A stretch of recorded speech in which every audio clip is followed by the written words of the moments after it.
के बाद खबरों पर नजर विस्तार से। जगदीप धनखड़ ने सोमवार को उपराष्ट्रपति के पद से इस्तीफा दे दिया। उन्होंने इस्तीफे की वजह स्वास्थ्य संबंधी समस्याएं बताई। उन्होंने राष्ट्रपति द्रौपदी मुर्मू को अपना इस्तीफा भेज दिया है। जगदीप धनखड़ ने सोशल मीडिया प्लेटफॉर्म एक्स पर इस्तीफा पत्र पोस्ट करते हुए कहा, आदरणीय राष्ट्रपति जी, स्वास्थ्य सेवा को प्राथमिकता देने और चिकित्सकीय सलाह का पालन करने के लिए मैं संविधान के अनुच्छेद 67A के अनुसार तत्काल प्रभाव से भारत के उपराष्ट्रपति पद से इस्तीफा देता हूं। मैं भारत की राष्ट्रपति के प्रति उनके अटूट समर्थन और मेरे कार्यकाल के दौरान हमारे बीच बने सुखद एवं अद्भुत कार्य संबंधों के लिए अपनी हार्दिक कृतज्ञता व्यक्त करता हूं। उन्होंने आगे लिखा कि मैं प्रधानमंत्री और सम्मानित मंत्रिपरिषद के प्रति अपनी गहरी कृतज्ञता व्यक्त करता हूं। प्रधानमंत्री का सहयोग और समर्थन अमूल्य रहा है और मैंने अपने कार्यकाल के दौरान बहुत कुछ सीखा है। संसद के सभी सदस्यों से मुझे जो गर्मजोशी, विश्वास और स्नेह मिला है वो हमेशा मेरी स्मृति में रहेगा। मैं हमारे महान लोकतंत्र में उपराष्ट्रपति के रूप में प्राप्त अमूल्य अनुभवों और अंतर्दृष्टि के लिए तहे दिल से आभारी हूं। जगदीप धनखड़ ने आगे लिखा कि इस महत्वपूर्ण अवधि के दौरान भारत की उल्लेखनीय आर्थिक प्रगति एवं अभूतपूर्व विकास को देखना और उसमें भाग लेना मेरे लिए सौभाग्य एवं संतुष्टि की बात रही है। हमारे राष्ट्र के इतिहास के इस परिवर्तनकारी युग में सेवा करना मेरे लिए एक सच्चा सम्मान रहा है। इस प्रतिष्ठित पद से विदा लेते हुए मैं भारत के वैश्विक उत्थान और अभूतपूर्व उपलब्धियों पर गर्व महसूस कर रहा हूं और इसके उज्जवल भविष्य में अटूट विश्वास रखता हूं। और ये अपने एक्स संदेश में उपराष्ट्रपति ने इसके जरिए इस्तीफे की बात लिखी। उपराष्ट्रपति जगदीप धनखड़ ने अपने पद से इस्तीफा दे दिया है। जैसा कि हमने आपको बताया, जगदीप धनखड़ के इस्तीफे की वजह स्वास्थ्य संबंधी समस्याएं बताई गई हैं। एक नजर डालते हैं जगदीप धनखड़ के राजनीतिक सफर पर।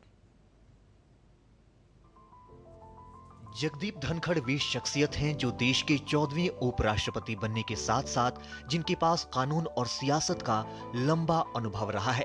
जहां एक ओर वे 1987 में राजस्थान उच्च न्यायालय के अध्यक्ष निर्वाचित हुए, वहीं 1989 में झुंझुनू से लोकसभा का चुनाव जीतकर अगले ही साल चंद्रशेखर की सरकार में मंत्री भी बन गए। जगदीप धनखड़ बाद में कांग्रेस में शामिल हो गए, लेकिन नीतियों से नाखुश होकर उन्होंने 2003 में बीजेपी का दामन थाम लिया। वे 1993 से 1998 के बीच अजमेर की किशनगढ़ विधानसभा से विधानसभा के सदस्य भी रहे। राजस्थान की किसान पृष्ठभूमि से आने वाले जगदीप धनखड़ का जन्म राजस्थान के झुंझुनू जिले के किठाना गांव में 18 मई 1951 को हुआ। साल 1989 में उनका विवाह सुदेश धनखड़ से हुआ। धनखड़ की शुरुआती पढ़ाई गांव के ही सरकारी स्कूल में हुई। उसके बाद उन्होंने स्कॉलरशिप हासिल करके चित्तौड़गढ़ के सैनिक स्कूल में दाखिला लिया। उन्होंने जयपुर के प्रतिष्ठित महाराजा कॉलेज से बीएससी ऑनर्स की डिग्री भी हासिल की। उन्होंने राजस्थान विश्वविद्यालय से ही कानून की पढ़ाई की। उन्होंने वर्ष 1989 में राजस्थान बार काउंसिल की सदस्यता ली और 27 मार्च 1990 को वे सीनियर एडवोकेट बने। उपराष्ट्रपति निर्वाचित होने से पहले जगदीप धनखड़ पश्चिम बंगाल के राज्यपाल रहे। उन्होंने 30 जुलाई 2019 को पदभार ग्रहण किया था। उन्होंने राज्यपाल रहते हुए प्रदेश में कई साहसिक फैसले लिए, जिसमें प्रमुख रूप से भ्रष्टाचार के खिलाफ उठाए गए कदम शामिल हैं। Bureau report, DD news. तो जगदीप धनखड़ का इस्तीफा, और इस पर और जानकारी के लिए हमारे साथ जुड़ रहे हैं हमारे सहयोगी शैलेंद्र मिश्रा, ऋषि कुमार और अखिलेश सुमन।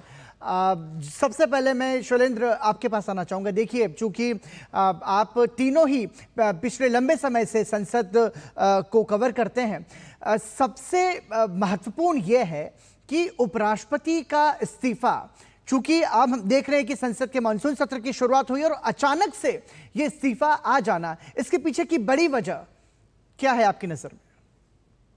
जी देखिए, इस बात की बड़ी कयासबाजी हो रही है कि उपराष्ट्रपति पद से जगदीप धनखड़ ने इस तरह से अचानक इस्तीफा क्यों दिया, जब मानसून सत्र का पहला ही दिन है।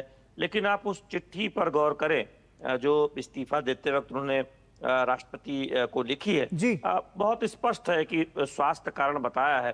और हम जानते हैं कि आप इससे पहले एक कार्यक्रम में उनकी जब तबीयत खराब हुई थी, उन्हें अस्पताल में भी थोड़ी देर के लिए भर्ती कराना पड़ा था। और आप पिछले सत्र में देखें तो कुछ समय के लिए वो सदन का संचालन नहीं कर पाए थे, क्योंकि उनको सर्जरी हुई थी हार्ट की। उसके बाद आए थे, उनके स्वास्थ्य लाभ की सभी ने कामना की थी और ये कहा था कि वो प्रतिबद्धता दिखाते हुए आ गए थे सदन में अपना जो उनकी जिम्मेदारी है जी। उसको निभाने राज्यसभा के सभापति के तौर पर। लेकिन उनका स्वास्थ्य ठीक नहीं है, ये चर्चा थी।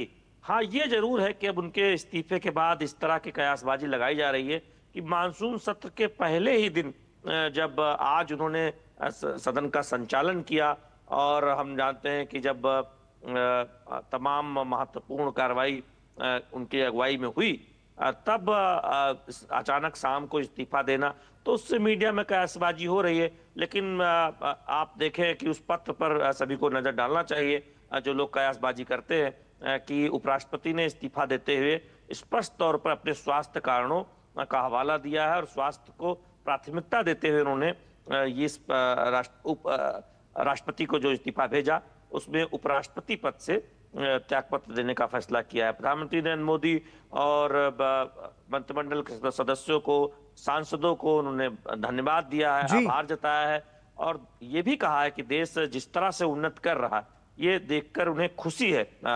तो बहुत स्पष्ट हो जाता है इसमें, और कयासबाजी करना हालांकि मीडिया का एक काम है, और कई बार हम देखते हैं कि ये बात पता करने की कोशिश की जाती है कि क्या कोई और वजह हो सकती है, चूंकि टाइमिंग ऐसी है।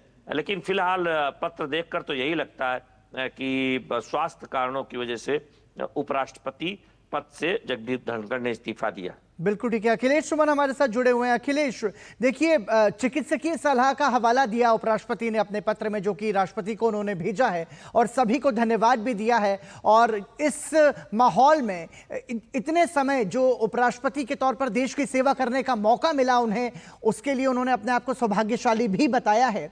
लेकिन फिर भी उनके कार्यकाल की यदि हम समीक्षा करें तो कैसे देखेंगे आप, और आपकी प्रतिक्रिया उपराष्ट्रपति के इस्तीफे पर? देखिए, निश्चित तौर पे उनका जो कार्यकाल है काफी महत्वपूर्ण रहा है, खास करके जब वो बंगाल से गवर्नर बन के आए यहाँ पे। तो बंगाल में जिस तरह की स्थितियां थी, बंगाल में जब गवर्नर के रूप में उन्होंने कोशिश की कि वो वहां हस्तक्षेप करें ताकि वहां जो कानून और शासन का राज है वो ठीक तरीके से स्थापित हो। बंगाल के गवर्नर के रूप में उन्होंने कई बार लगा कि वो कन्फ्रंट कर रहे हैं ममता बनर्जी जो वहां की चीफ मिनिस्टर है, लेकिन निश्चित तौर पे यह एक कह सकते हैं कि उनके लिए एक अच्छी बात हो गई, और वही उपराष्ट्रपति के रूप में प्रस्तावित हुए। उनका नाम बीजेपी की तरफ से और बीजेपी के कैंडिडेट के रूप में वो उपराष्ट्रपति बनकर आए। और जैसा कि आप जानते हैं पराक्रम की उपराष्ट्रपति का जो पद है वो केवल उपराष्ट्रपति का पद नहीं होता, वो पद जो है वो राज्यसभा के चेयरमैन का भी पद होता है। एकमात्र ऐसा पद है जो कि दो पदों पे एक व्यक्ति बैठता है, एक उपराष्ट्रपति के रूप में और दूसरा चेयरमैन के रूप में। तो चुनौतियां जो है वो चुनौतियां उनकी दोहरी हो जाती है, और इस दोहरी चुनौती की वजह से बहुत ही जरूरी होता है कि आपका शरीर जो है आपको ठीक से साथ दे।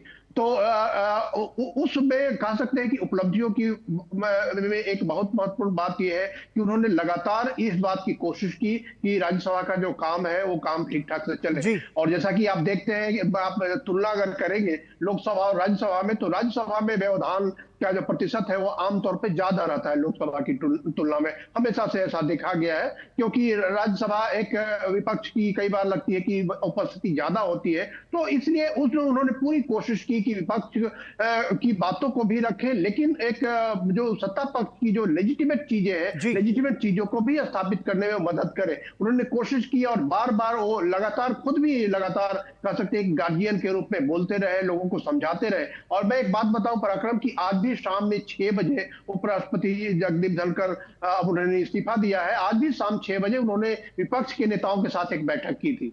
और जो मुझे सूत्रों से पता चला कि विपक्ष के नेताओं के साथ बैठक में हालांकि उन्होंने कोई इस तरीके का संकेत नहीं दिया, लेकिन उनके साथ इस बात की वो कोशिश कर रहे थे कि जो सदन का सत्र का आज पहला दिन है और आगे एक लंबा इस सदन को चलना है, और ऐसे में ये सदन सुचारू रूप से चले, और इस बात की वो कोशिश कर रहे थे विपक्ष के नेताओं के साथ वो अपील कर रहे थे, एक तरीके से कहे कि उनसे विनती कर रहे थे।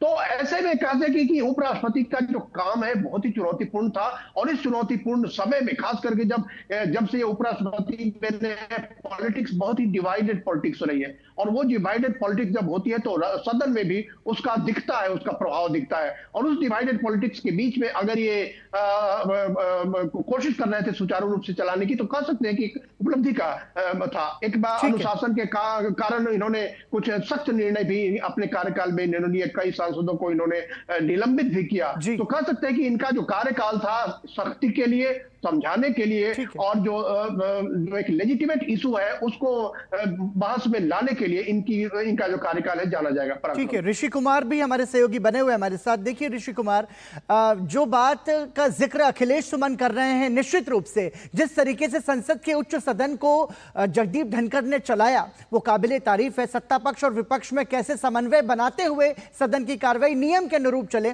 ऐसा प्रयास उन्होंने किया। लेकिन 2 दिन पहले की उपराष्ट्रपति की टिप्पणी यहां पर महत्वपूर्ण है, जिसमें उन्होंने कहा था कि आप जो भी कुछ सोचते हैं और उसके बाद में यदि सामने वाला जो व्यक्ति है या सामने वाला जो पक्ष है वो कुछ और सोचता है, तो इसका मतलब यह है कि सभी को अभिव्यक्ति की स्वतंत्रता है, सभी की सोच अलग अलग हो सकती है। ऐसे में मतभेद हो सकता है लेकिन मनभेद नहीं होना चाहिए। और यह भी उन्होंने इशारा किया था कि आजकल के जो राजनीति है वो एक तरीके से मर्यादाएं लांघ रही हैं, तो उनकी कोशिशें लगातार ऐसी थी कि मर्यादा का ध्यान रखा जाए, संस्कारों का ध्यान रखा जाए। संसद की यदि हम बात करें तो बिल्कुल, देखिए जिस तरीके से उपराष्ट्रपति और राज्यसभा के सभापति के तौर पर जगदीप धनखड़ जी को याद किया जाएगा, तो इसी बात के लिए कि वो सबसे ज्यादा इस बात के धनी थे कि वो अपनी बात को बहुत ज्यादा बेबाकी से रखते थे। सिर्फ आप सदन के अंदर ही नहीं, जब वो चेयर पर बैठे होते थे उस समय भी अपने ऑब्जर्वेशंस देते थे, और कई बार बहुत लंबे लंबे ऑब्जर्वेशंस के माध्यम से पूरे सदन को संबोधित भी करते थे और कहते थे कि किस तरीके से जो हमारे मूल्य हैं, जो डेमोक्रेटिक वैल्यूज हैं, और जो नियमों को लेकर आगे बढ़ने की जो नीति है उसको कैसे मजबूत बनाना है। इसके अलावा जब सदन से बाहर भी जो अलग अलग कार्यक्रमों में जब वो भाग लेते थे, तो उस समय भी उनके जो वक्तव्य होते थे वो खबरें बनते थे, चाहे वो संसद की कार्यवाही से संबंधित रहा हो, चाहे वो कार्यपालिका और न्यायपालिका से संबंध रहा हो, कार्यपालिका और विधायिका से का संबंध रहा हो।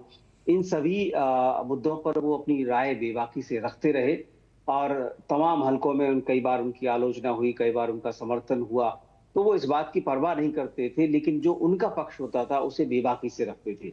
इस बात के लिए मुझे लगता है उन्हें ईमानदारी से याद किया जाएगा, और जो कोशिश उन्होंने की, चाहे वो सदन को चलाने के लिए या व्यवस्था में अपनी तरफ से जो अपने मूल्य जोड़ने की, उसमें उन्हें इस बात के लिए भी याद किया जाएगा कि एक सख्त चेयरमैन के तौर पर भी वो रहे। उन्होंने कार्यवाही, सदन के अंदर कार्यवाहियां भी की, लेकिन इस बात को भी सुनिश्चित किया कि जो सदन के अंदर जो कामकाज है वो ज्यादा से ज्यादा हो, कामकाज प्रभावित ना हो। और जब जब चर्चाएं हुई हैं जिसमें सत्ता पक्ष और विपक्ष दोनों ने मिलकर कामकाज किया है, अच्छी चर्चाएं की हैं, सार्थक चर्चाएं हुई हैं उनके समय में, तो उसको उन्होंने सभी को, चाहे वो सत्ता पक्ष और विपक्ष हो, सभी को सराहा और कहा कि यही हमारे जिसे कहते हैं कि हेल्दी एटमॉस्फेयर होते हैं, जिसमें हम मनभेद नहीं करके सिर्फ मतभेद के आधार पर अपनी चर्चा को आगे बढ़ाते हैं। तो निश्चित तौर से आजाद जी के बाद जिस तरीके से उपराष्ट्रपति पद को अगर हम देखें, तो पहली बार किसी उपराष्ट्रपति के पद पर किसी रहते हुए उन्होंने इस्तीफा दिया है। हालांकि उपराष्ट्रपति पद के पर रहते हुए मृत्यु जरूर हुई है, जो कि कार्यकाल उनका पूरा नहीं हुआ, लेकिन कार्यकाल पूरा न करने का बड़ा पहला जो कारण है इस्तीफे का, वो पहला है।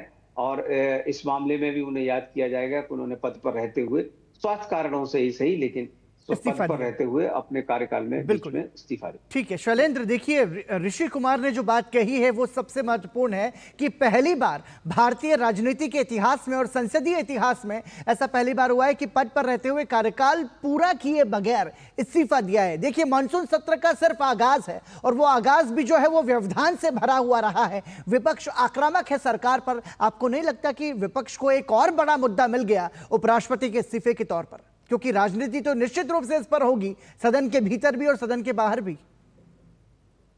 ये देखिए, अब विपक्ष को क्या मौका मिला, इसमें ये कयासबाजी उतनी उचित नहीं होगी, चूंकि उपराष्ट्रपति का जो पद है, हम जानते हैं कि राष्ट्रपति को जिन्होंने त्यागपत्र दिया उसमें तो उन्होंने कारण गिनाए ही, और साथ ही साथ बहुत स्पष्ट तौर पर उन्होंने अपने स्वार्थ कारणों का हवाला दिया है।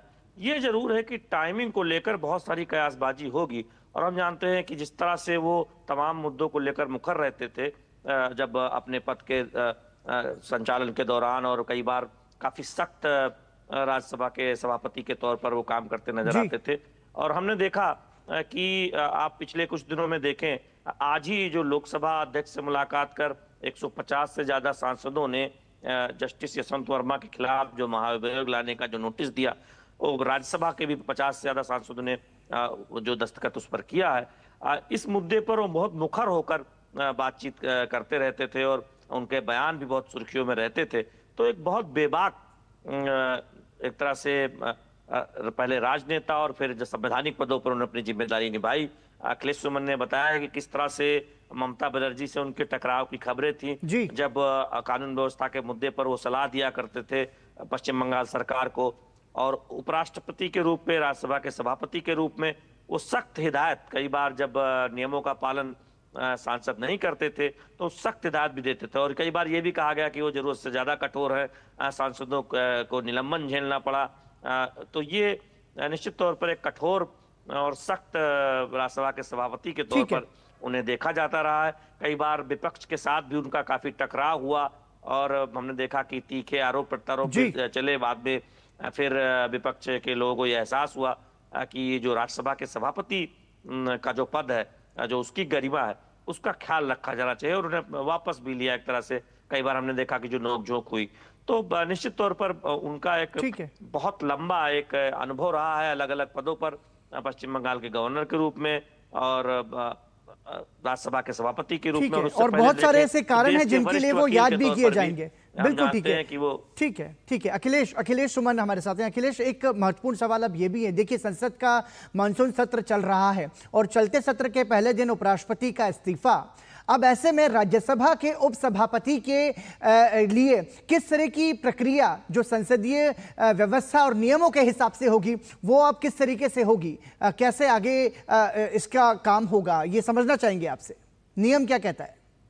देखिए, निश्चित तौर पे देखिए, जिस तरीके से ये होता है कि अगर राष्ट्रपति अनुपस्थित रहेंगे, राष्ट्रपति किसी भी कारण से पद पे नहीं है, तो उपराष्ट्रपति का पद इसीलिए बनाया गया था कि वैसी स्थिति में उपराष्ट्रपति काम करेंगे। ठीक है। लेकिन चूंकि उपराष्ट्रपति की भूमिका चेयरमैन के रूप में भी होती है, और चूंकि कह सकते हैं कि राज्यसभा की पूरी जिम्मेदारी, चलाने की पूरी जिम्मेदारी, नियम कानून सारे जो है उपराष्ट्रपति के टेबल से ही होकर गुजरता है, तो निश्चित तौर पे ऐसे समय में जो उपसभापति है हरिवंश के कंधे पे एक बहुत बड़ी जिम्मेदारी आने वाली है। और जैसा कि आपने देखा था पिछले बार कि जब उपराष्ट्रपति अस्वस्थ थे, वैसे मौके पे हरिवंश की भूमिका काफी महत्वपूर्ण हो गई थी। हरिवंश ने ही सदन को चलाया था और काफी अच्छे तरीके से उन्होंने सदन को चलाने की कोशिश की थी।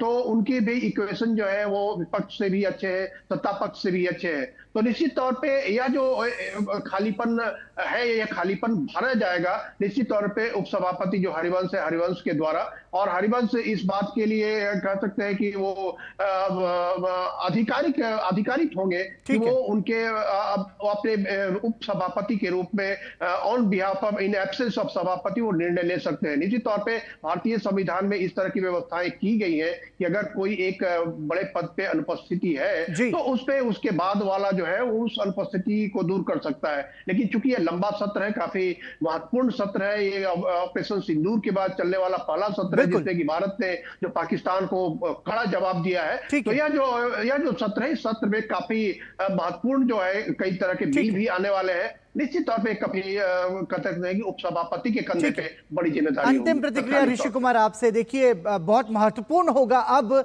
ये समझना कि भारत का अगला उपराष्ट्रपति कौन होगा। बिल्कुल, ये तो एक यक्ष प्रश्न है। निश्चित तौर से अब उपराष्ट्रपति के चयन की भी बात होगी, और ऐसे में जबकि अभी जो हालात हैं, जैसे कि अखिलेश सुमन भी कह रहे थे कि सबसे पहले तो जो उपसभापति हैं उनके ऊपर चुनौती है कि वो नियमों के तहत अब सभापति के तौर पर भूमिका निभाएं। जी। क्योंकि इससे पहले जब सभापति स्वास्थ्य कारणों की वजह से अनुपस्थित थे, तब परिस्थिति अलग थी। अब वो है ही नहीं, पद पर ही अगर नहीं है, तो ऐसे में उनके ऊपर जो जिम्मेदारी आ जाती है, तो मुझे लगता है कि कुछ जरूर उनके ऊपर लिमिटेशंस रहेंगे, क्योंकि वो राष्ट्रपति और सभापति के पद पर नहीं है, उपराष्ट्रपति या सभापति के पद पर नहीं है। तो ऐसे में उनके पास अधिकार तो होंगे सभापति के तौर पर काम करने के, लेकिन किस तरीके से वो काम कर पाएंगे, किस तरीके से काम करने की उन्हें आजादी मिलेगी, एक तो बड़ी चुनौती ये होगी। दूसरी बात ये होगी कि अब अगला उपराष्ट्रपति कौन होगा। इसमें सत्ता पक्ष और विपक्ष की तरफ से क्या कुछ राजनीति होती है, सत्ता पक्ष किसे अब आगे बढ़ाता है, क्योंकि ये चयन होना अब जरूरी है, क्योंकि सभापति के तौर पर, राज्यसभा के सभापति के तौर पर हम इस पद को लंबा खाली समय तक नहीं रख सकते हैं। तो ऐसे में ये एक बड़ा प्रश्न होगा। ठीक है, और समय की कमी है। आप तीनों सहयोगियों का बहुत बहुत धन्यवाद इस पर अपनी प्रतिक्रिया देने के लिए।